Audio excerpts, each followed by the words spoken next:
Итак, а перед тем, как мы начнем, у меня есть небольшое объявление.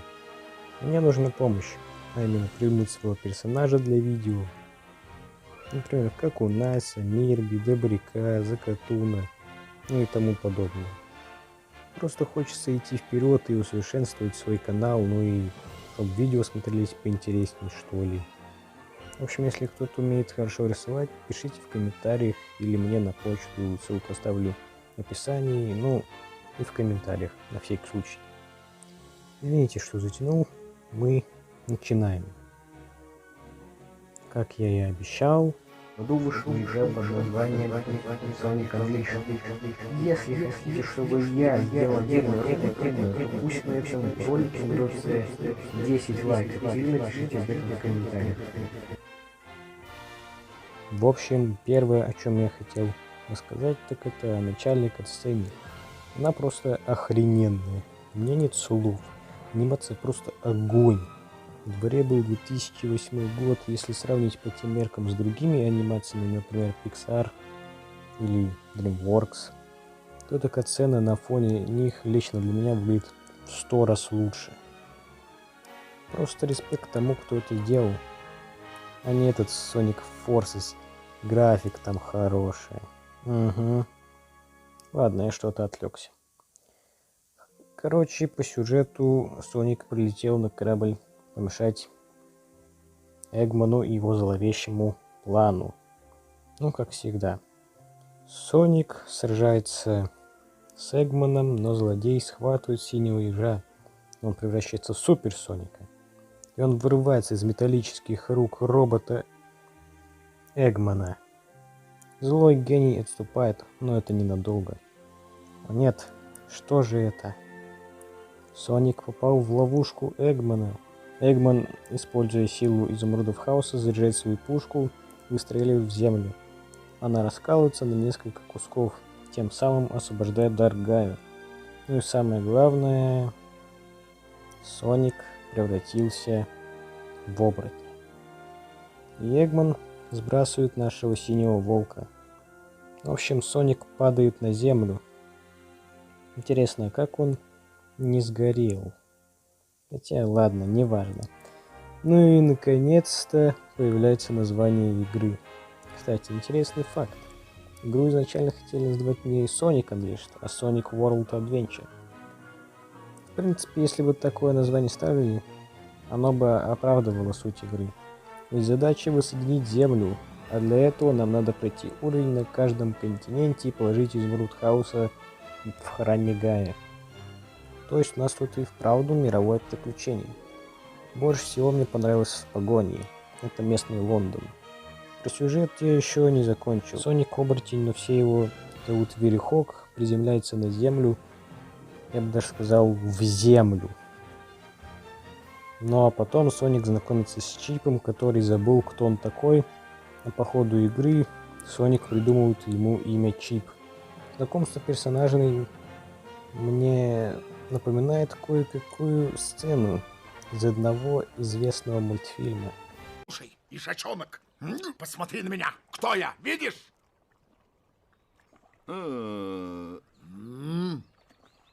Толстячок? Нет! Я великан! Очень злой. Одолеем его! Ну а потом, когда наступает рассвет, Соник превращается в свой обычный облик. В общем, нам надо проходить уровни за Соника и Верехога. Все по-разному отнеслись к геймплею за оборотня Соника. Кому-то понравилось, кому-то нет. Но лично мне он даже очень зашел. Причина, по которой его не любят, это он медленный, слишком долго уровни проходится. И, конечно же, скучно. Я не понимаю этих людей. Другие второстепенные персонажи из предыдущих игр тоже не быстрые. Например, Эми, Биг, Наклз, а уж тем более Наклз. В Sonic Adventure 2 мне меньше всего хотелось играть за него. Искать осколки главного изумруда по огромному уровню. В первый Sonic Adventure уровни были небольшие, и в них были нормальные подсказки. В общем, это к тому, что Верхок по сравнению с Наклзом из второго Adventure не такой уж и медленный.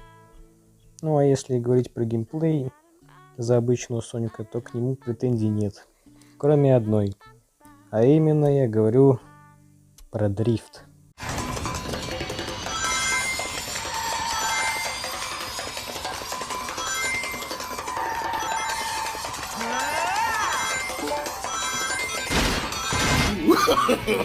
No, no, no, no.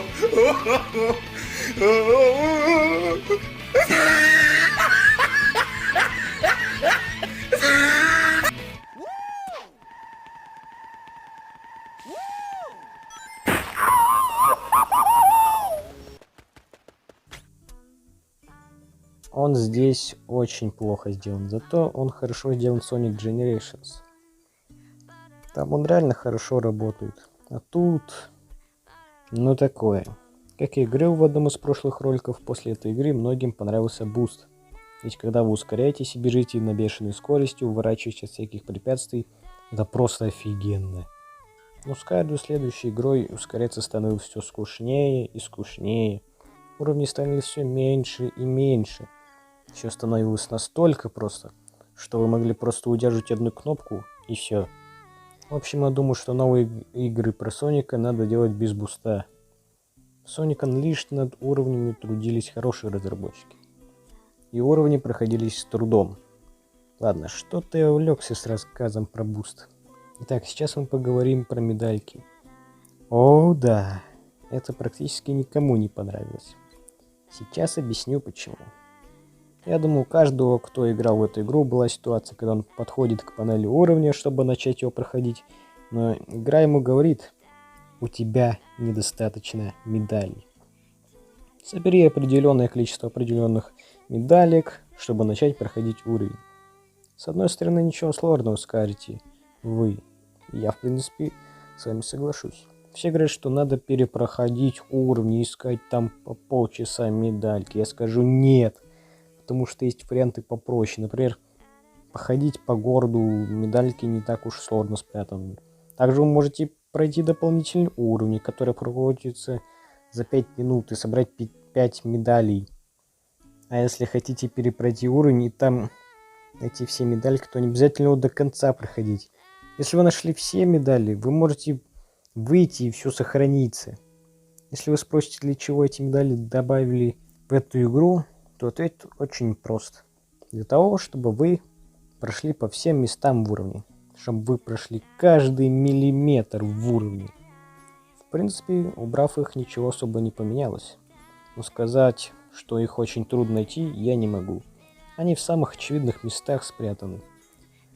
Фух, осталось про несколько вещей рассказать. Прокачка. Представляете, в этой игре можно прокачивать персонажей. У обычного Соника вы можете прокачать скорость и энергию колец. Если честно, это вам особо не поможет, поэтому рекомендую прокачивать Верехога, а именно силу и комбо. Но потом можете прокачать все остальное. Чтобы прокачивать персонажей, вам нужны желтые ромбики, которые вы получаете после победы над врагом. Но остались две вещи, которые меня раздражают. Эх, с чего бы начать? Ну, во-первых, дизайн жителей. Он слишком мультяшный. Если в Sonic 2006 персонажи выглядели слишком реалистично, то тут люди слишком мультяшные. Ну и второе, из-за чего в эту игру было очень больно играть, это FPS.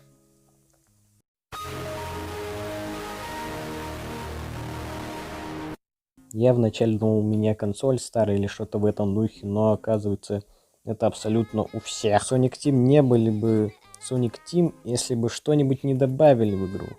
Ну, в принципе, это... хотя нет, это не все. Пора поговорить про музыку в этой игре. Саундтреки к игре мне зашли. Мелодии на уровнях очень атмосферные. Но есть одно исключение. Это...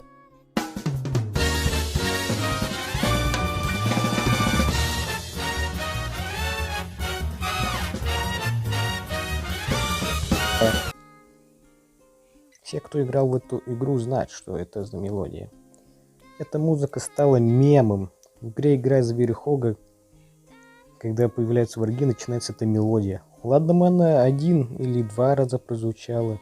Но нет, все время, когда появляются враги эта музыка начинается, вам хочется как можно быстрее их победить, чтобы мелодия тоже исчезла. Эта музыка заменяет паучье чутье Человека-паука.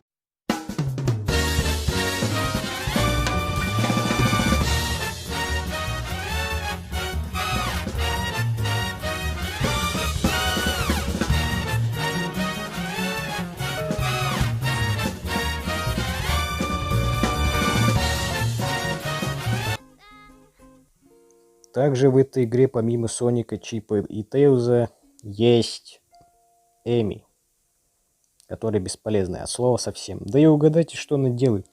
Когда мы ее в первый раз встречаем, она снова путает Соника. Found you, Sonic! Oh, Sonic, I've been looking for you forever. Hey, let me go. You're crazy if you think you can get away from Amy Rose and... Who are you? Oh my gosh, I am so sorry! Она снова перепутала Соника. Соник Adventure 2. Эми перепутала Шэдоу с Соником. Соник 2006. Она не смогла различить Сильвера и Соника. А в этой игре она перепутала Соника оборотня с Соником. Соник Тим. Вам не надоело? Это на второй раз перестало быть смешным, а на третий тем более. Еще в этой игре можно 2 раза полетать на самолете Тейлза, но там вы не сможете, как в первом Адвенчере, управлять им. Вам надо будет просто вовремя нажать на кнопки. Скучновато, но зато ностальгия. И какие же тут пейзажи. Ну, а еще я хотел бы рассказать немного про самый сложный уровень в этой, да и вообще во всей франшизе про Соника. Я говорю про Eggman Land. И этот уровень проходил 70 минут. Вы только вдумайтесь, насколько он большой. Спидранеры проходят его минут за 15. Итак, пора нам поговорить про боссов в этой игре, включая финального. Все боссы одинаковые более-менее. За обычного Соника вы бежите на бешеной скорости за Эгманом или его роботами. Уворачиваетесь от препятствий и бьете самого босса, разумеется. Ну вот за Верхога вы просто сражаетесь с боссами по разной тактике. Одного водой облить, другого заморозить. Кого-то, чтобы победить, надо передвигать колонну, а потом бить. Предпоследний босс, который начинается после Эгманленда, мой самый любимый в этой игре. Я говорю про Эгдрагона. Он легкий, крутой, запоминающийся. Просто респект разработчикам за такого босса. Ну а финальный босс там лично для меня ничего сложного по сравнению с Эгманлендом не показалось. Вначале мы сражаемся за огромного титана, который сделан из всех храмов, которые мы посетили. Им управляет Чип. Это очень медленно. Да. Потом бегаем за Соника. Потом снова за Чипа. И так несколько раз. А потом Соник превращается в Супер Соника. И мы уничтожаем змеев, которых высылает Даргая. Все. В целом я могу сказать, что эта игра веселая, грустная и душевная. Sonic Unleashed сделано с душой, а те, кто говорит, что это плохая игра, глубоко ошибается. Но после последних игр, которые выходили о Сонике, люди начали вспоминать Unleashed и говорить, какая же все же классная игра. Надеюсь, что Sonic Team в 2021 году сделает хоть что-то хорошее, ведь в анонсах они говорили, что про нашего любимого синего ежа выйдут новые игры, то есть не одна. Но я ставлю этой замечательной с небольшими минусами игре оценку 9 из 10. Ну а на этом у меня все. Ставьте лайк и подписывайтесь на канал. Нажимайте на колокольчик, чтобы новые видео не пропускать. Всем спасибо и пока.